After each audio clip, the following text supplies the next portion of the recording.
Welcome back to the Diabetic Diet Show. Today I wanted to talk to you about my new knives.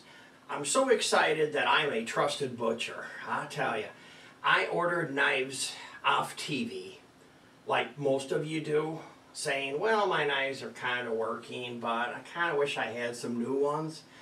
I gotta tell you, I am so happy that I ordered new knives.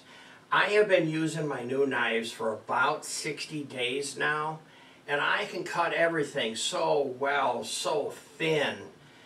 I'm retiring my old knives. So my old set of knives was a Ginsu set, and I probably got about 4 or 5 different types of knives that I packed up already, just when I got my new ones. But I had these set aside, and I thought I would talk to you about the knives. To be honest with you, there's really only like 4, maybe 5 knives that you're going to use in the kitchen. And if you only had one good one, that's where you could get by with that, to be honest with you. But in the Ginsu knives, we had the meat knives, the carving knives, bread knives, potato knives, cake knife, deboning knife, and a paring knife of some sort. So that's the old Ginsus. Then I had a nice steak knife that I used for many, many years. And of course a cleaver that I picked up somewhere at a store.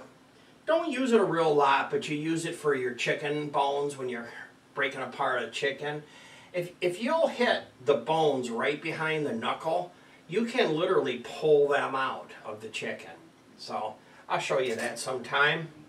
And then of course, there's where I went to the store and just bought a paring knife. Be careful about buying inexpensive knives. They're really, really dangerous. I bought knives at a restaurant supply company. That's where I buy a lot of my stuff. They supply to restaurants. They don't normally sell to the general public. You can go in there and pay full retail. They'll sell to you. Restaurants get stuff for wholesale. But one of my friends that works at a restaurant introduced me to the place, and we have them locally here in Chicagoland, and I go there and buy stuff. So this is one of their disposable paring knives. It's probably as good as you would get at a retail store, I would say. Then there's the good knives that you can buy only from them, and this is a steak knife that you can only buy from a restaurant supply house, and then this is what would be used in a inexpensive restaurant. An expensive restaurant would have a heavier knife. But one thing you'll notice about these knives is whether or not they're balanced. So then we have my brand new expensive knives. I don't remember what I paid for these. I ordered them on the internet, and to be honest with you, I don't care what I paid for them. Because I gotta tell you, I am so happy with these knives. I don't get paid to do this. I don't work for anybody. I don't get paid. This is my hobby. I'm not a chef. I'm only a cook.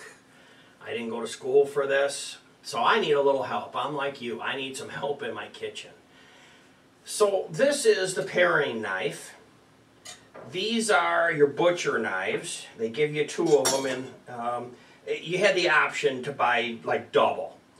So for the steak knives, I got 8, and I have a few in the dishwasher. And you get an extra butcher knife, and you get the sharpening tool. And when you sharpen, of course, you want to keep at an angle like this. Try not to kick your knife out at an angle. Try to keep it as flat as you can, like this. And you know, I was looking for one of these. I was even going to go to a resale shop, because I know there's a lot of people that turn stuff into the resale shops because they just don't want it anymore. And it's amazing the good old things you can get. When I first started cooking at home rather than eating in fast food restaurants and, you know, boiling pasta once in a while in a Teflon pan that flaked off and probably poisoned us, I went to anything I could find, garage sales, resale stores, and I looked for Farberware. So Farberware was the stainless steel, and I had the whole set of stainless steel pans and dishes and stuff, which are okay, except for you have to cook on a lower heat because everything sticks to them. So if you've seen my pan video, which I have, I'm amazed at how many thousands of views I have on my brand new pan video. Getting new pans that things don't stick to is really helpful if you're like us that are learning. Okay? If you're working in a restaurant, you got somebody to clean your pans for you anyway, you don't really care, and they just use steel restaurant pans, and they're perfectly happy with them. For me, like tonight, we just made these meatballs and rice, and everything would have stuck to it. And it was amazing how easy it was to clean up because nothing sticks to it. The only one thing that will stick to those is a sticker that came with it. I had a heck of a time getting it off the pan, so I'm not sure how that works.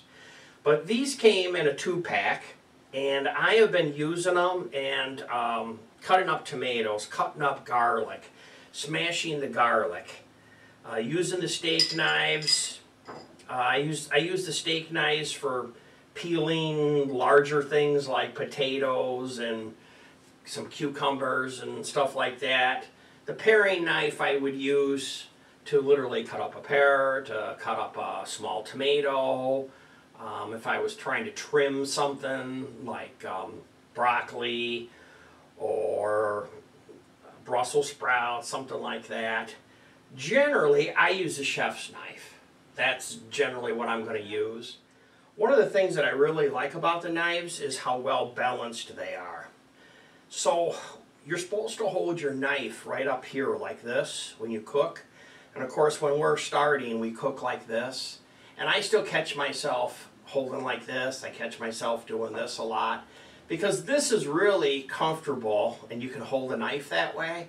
But for better control, you definitely want to hold the knife right here like this. It's really comfortable to hold it like this.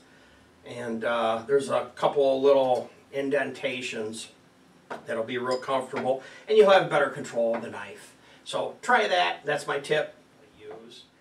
But I recommend, after you watch this video, you go online and go find yourself some good knives. When you get your knives and you use them, be sure to send me a message, because I know I'm going to get a whole bunch of positive messages about it. You will be so happy. It's definitely worth it. And it's a great gift idea. If somebody's got, the holidays are coming up, you want to buy something for Christmas, you want to buy something for Father's Day, I just can't tell you enough. Brand new, sharp knives is the way to go. That's my quick tip for now. Thanks for watching.